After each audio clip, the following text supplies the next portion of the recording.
friends, welcome to my YouTube channel. Please subscribe my channel and press the bell icon button. Friends, मेरे story channel में जो भी नए visit करते हो प्लीज़ सब्सक्राइब कर दो और मेरी स्टोरीज़ को लाइक ज़रूर करना।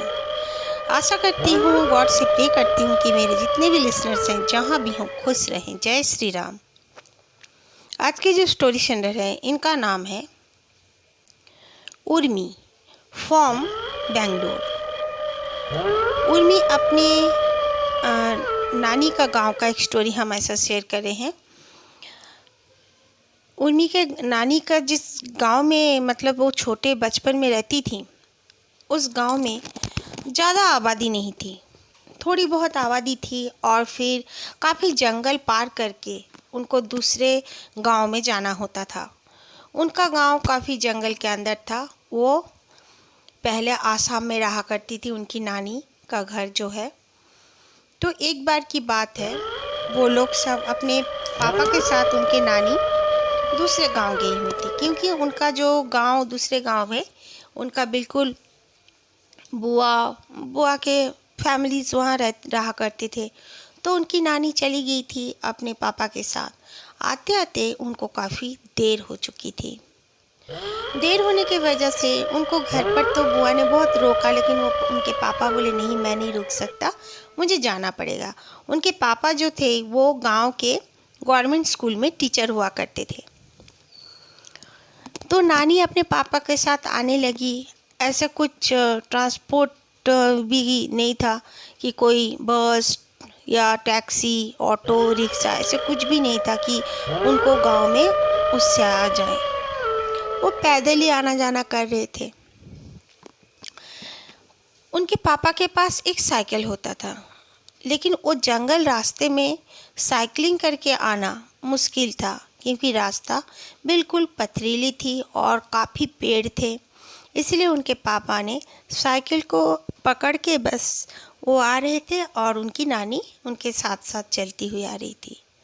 अचानक से देखते हैं कि उनकी जो नानी, एक औरत थोड़ा सा दूर में काफ़ी पेड़ के बीच से जैसे एक औरत वहाँ पर खड़ी हुई है, और वो औरत का जो चेहरा है आगे तरफ है, लेकिन ये लोग ठीक तरह से उसे देख नहीं पा रहे थे। नानी ने जल्दी से अपने पापा को कहा कि देखो पापा, वहाँ पर कोई खड़ा है।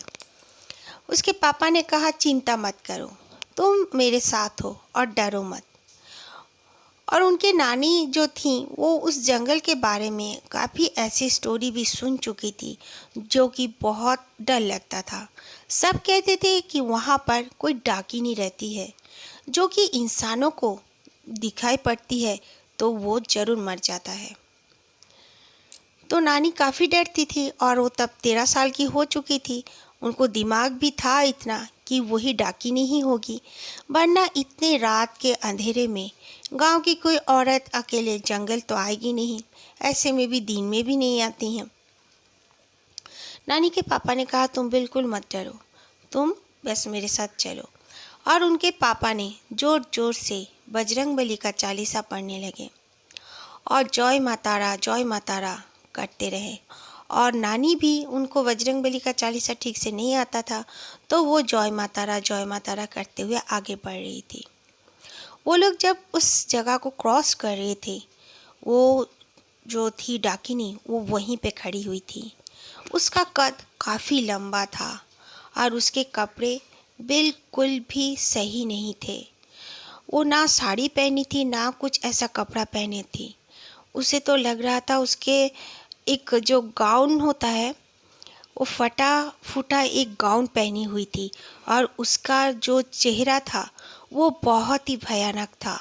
उसकी आंखें ब्लिंक हो रही थी और एनिमल्स लोग जैसे रात को उनका आंखें जलते हैं लाइट जैसे, उसी तरह उसका भी आंखें रोशनी से पूरी तरह अपने जितने भी एरिया में वो खड़ी थी, अपने थोड़ी से एरिया में उसका उजाला फैला हुआ था उसके आँखों की वजह से। और उसके बाल तो जैसे ज़मीन को छू रहे थे। और नानी काफ़ी डर रही थी, उसे तो मानो जैसे उसको चला ही नहीं जा रहा था। लेकिन उनके पापा ने कहा बिल्कुल मत डरो, जो डरते हैं उसी पे ये हमला करती है। फिर वो लोग धीरे धीरे भगवान का नाम लेते हुए घर चले आए। घर आने के बाद नानी की तबीयत थोड़ी खराब हो गई थी डर की वजह से। सब बताते थे कि वहाँ पर वो जो डाकिनी रहती थी, वो साल में एक बार उस गांव से हो, सामने आमने के गांव से हो, एक बच्चे को जरूर से जरूर वो पकड़ती थी। साल में एक बार कोई एक पर्टिकुलर टाइम होता था जो कि चांद की रोशनी रहती थी, चांद पूरा होता था। साल में एक बार उसी दिन वो आती और कोई ना कोई बच्चे को जरूर उठाया करती थी डाकिनी। इसीलिए सब कोई बहुत डरते थे। यहाँ तक कि दोपहर में भी अगर कोई चला जाए अकेले बच्चा उस दिन, वो भी गायब हो जाया करता था। बाकी दूसरे दिन इंसानों के साथ कुछ भी वहाँ पे भयानक कुछ नहीं होता था, लेकिन वो डाकिनी साल में एक बार जरूर आती थी।